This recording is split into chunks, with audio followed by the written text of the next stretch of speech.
Fala pessoal, aqui quem fala é o Vini, sejam bem-vindos a mais um vídeo e neste vídeo eu vou falar de novo sobre Tom Espinal e Alex Poitin. E por quê? Ontem eu postei um vídeo analisando algumas características do Tom Espinal e eu acompanhei ali os comentários, vocês sabem que eu sempre dou uma olhada, respondo ali quem elogia, às vezes respondo quem enche o saco também, e dessa vez tinha um comentário grande ali, né? Eu falei, bom, vou ler, né? Vou ler. E aí li esse comentário e decidi, ao invés de ficar respondendo ali, né, que ia ficar grande e tal, eu falei, vou fazer algo mais intuitivo, vou responder para todo mundo. Então, vou ler aqui o comentário e vou responder em vídeo. Então, vamos lá, né? Como começou aqui o comentário? Começou da seguinte forma: Vini, você exagerou. Espinal seria o favorito por estar na sua categoria de peso e pela envergadura.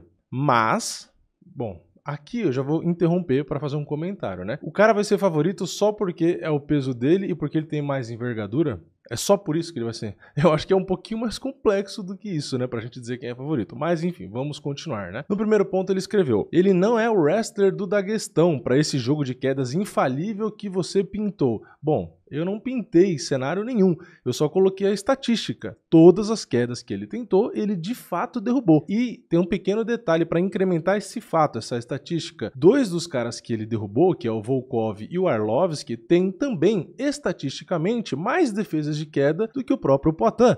O Poitin foi derrubado, a gente tem que lembrar, pelo Andreas Mihailidis, pelo Blindado, pelo Adesanya, pelo Blachowicz, pelo Prohaska. Então o cara precisa ser um wrestler do Daguestão para derrubar o Poitin? Tem algo errado nessa lógica. Mas enfim, aí ele continua. Não é como se tivesse tantos defensores de quedas no peso pesado. Bom, acabei de responder, né? Dois dos caras que tomaram queda têm defesa de queda até melhor que o Poitin e também não precisa ser um grande wrestler para derrubar o Poitin. Acabei de explicar isso também. No segundo ponto está escrito: Poitin se defendeu muito bem evitando finalização de um faixa preta de jiu-jitsu e mais pesado, Ian Blachowicz. Bom, primeiro que o Ian Blachowicz na hora da luta, até onde eu saiba, nem é mais pesado do que o Poitin, né? Mas segundo, agora o Ian Blachowicz é métrica para um bom grappler, né? Das lutas todas que ele fez no UFC, que nomes que ele finalizou? Ele tem 2 finalizações, uma cacetada de luta, e ele não é nem um pouco conhecido pelas suas grandes finalizações, diferente do Tom Espinal, que é realmente reconhecido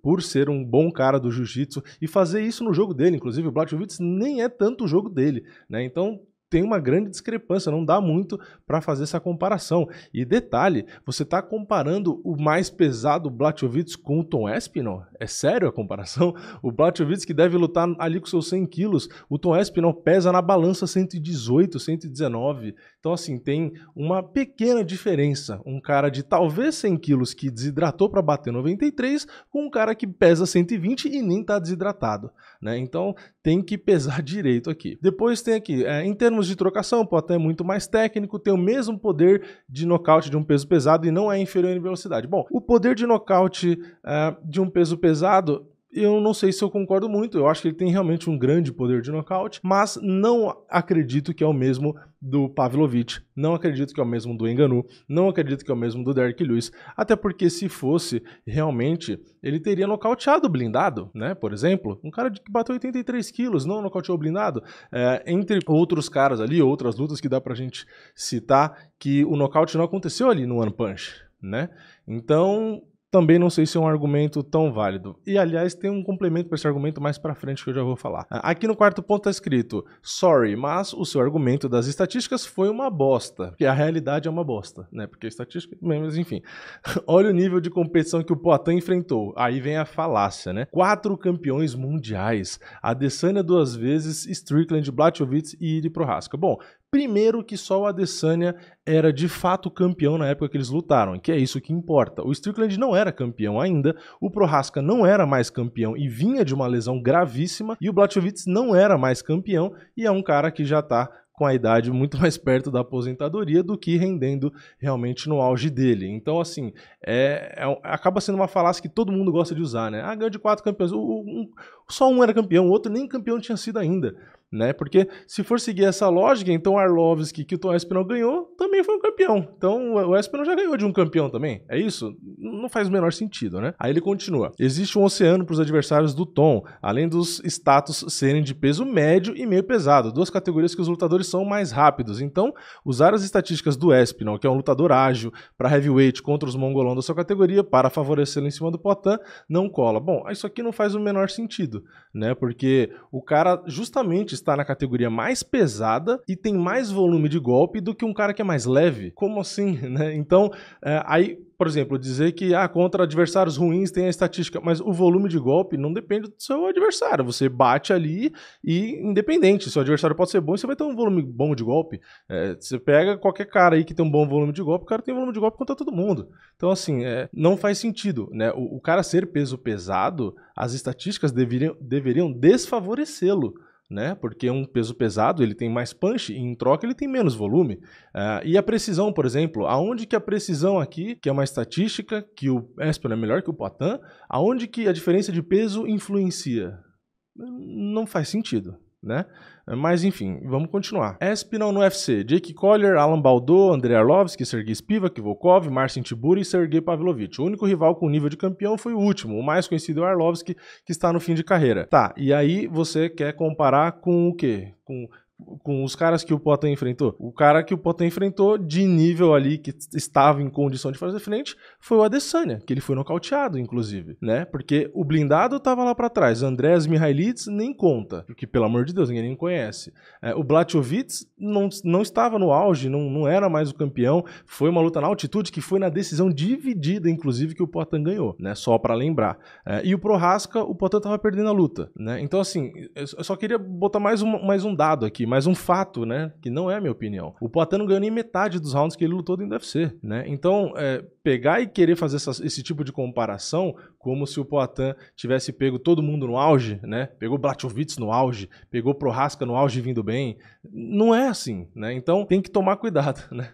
Com os argumentos, que parece que pegou todo mundo voando, né? E não foi. Fora o pequeno detalhe, né? A pequena comparação aqui, que 99% dos adversários eram trocadores para um cara campeão de kickboxing, né? Bom, e aqui ele vai pro item 5. Eu, honestamente, acho o Aspinall especial por ser o mais completo do peso pesado, mas é bom lembrar que ele não enfrentou ainda um striker mais condecorado tecnicamente. Aí, aqui eu tenho uma pequena observação, né? O Pavlovich tem praticamente o dobro de lutas do Poatan ali no MMA e ele tem, ainda assim, um percentual de nocautes mais alto do que o próprio Poatan. Mesmo com dobro de lutas no cartel, ele tem um percentual de nocautes maior do que o Poatan ali no MMA. Então, tecnicamente, o Pavlovich pode não ser o Poatan, tá, e os nocautes, né? E todos os nocautes que ele tem, o dobro de nocaute, não conta, não quer dizer que ele é um cara perigoso, né? Então, ok, tecnicamente ele pode não ser o Poatan, mas ele é um peso pesado que toca e derruba. As estatísticas dele eram melhores, ele tinha mais recordes ali do que o próprio Ngannou. E aí vamos inverter, vamos pensar com a mesma lógica. Qual grappler condecorado o Poatan enfrentou? Por que o argumento só vale para um lado? E aí ele continua. Se no futuro ele levar a melhor contra o Ciro Gane, por exemplo, você pode estar certo. Mas por enquanto o Poatan,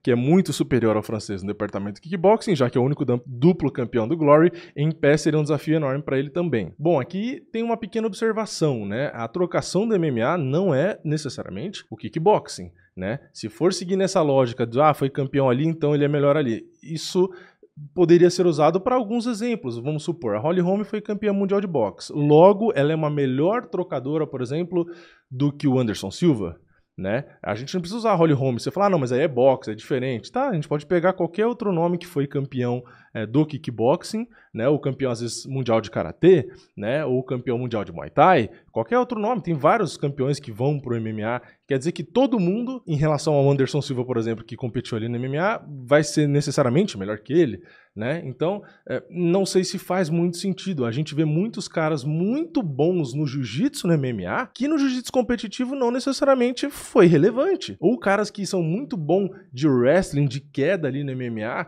que não necessariamente foi um ás fora, né? Então, é meio relativo, né? Mas enfim, e ele fecha o comentário dessa forma, né? Enfim, sinceramente eu não sei quem venceria essa luta, coloco 55-45 pro Espinal por jogar em casa. No final das contas, ele deu todos os argumentos dizendo porque o Poatan seria melhor, mas o favoritismo só por conta da categoria de peso seria levemente pro Espinal. Não faz sentido também, na minha opinião, né? Mas enfim. Aí ele continua. Mas você começa o vídeo revoltado com o favoritismo exagerado dos fãs do Poatan, mas agiu sendo tão fanboy quanto do inglês, usando os argumentos absolutamente inválidos e fora de contexto, como se quem viesse do outro lado fosse o Jon Jones no auge. Não, peraí. Para você botar um favoritismo de 80-20 contra o Poatan, precisa ser o Jon Jones? Eu acho que você está um pouco equivocado, né? Um favoritismo de 80-20 contra o Poatan é simplesmente por conta do casamento de estilos, né? O Espinal tem muito mais peso, tem cerca ali de 15 quilos a mais, né? Pelo menos, e é um cara que derruba caras de 120, caras que às vezes perdem peso para bater 120. Aí está me dizendo que um cara ali de 103, 105, ele não vai conseguir imprimir o jogo dele? Bom, então esses são todos os pontos abordados aqui nesse comentário. As minhas respostas aqui de forma mais rápida mesmo, né? Sem necessariamente bolar e ficar escrevendo coisa aqui, mais de cabeça mesmo. E se vocês gostaram desse vídeo, deixa o like aqui embaixo. Também comenta a opinião de vocês. Se vocês estão concordando mais com a minha vertente de pensamento aqui, ou com a do comentário também, enfim, né? Comenta aí embaixo. Lembrando, sempre tentando, né, ser imparcial, né? Enfim, eu tentei em todos os meus argumentos sempre fundamentar nas estatísticas, né? Sempre olhar ali os dois lados, usar o mesmo argumento para os dois lados, né? Sempre tentando pesar para ser justo, né? Mas enfim, esse foi o vídeo. Se você gostou, deixa o like, se inscreve no canal, ativa o sininho e eu vejo vocês na próxima. É nóis, valeu, falou!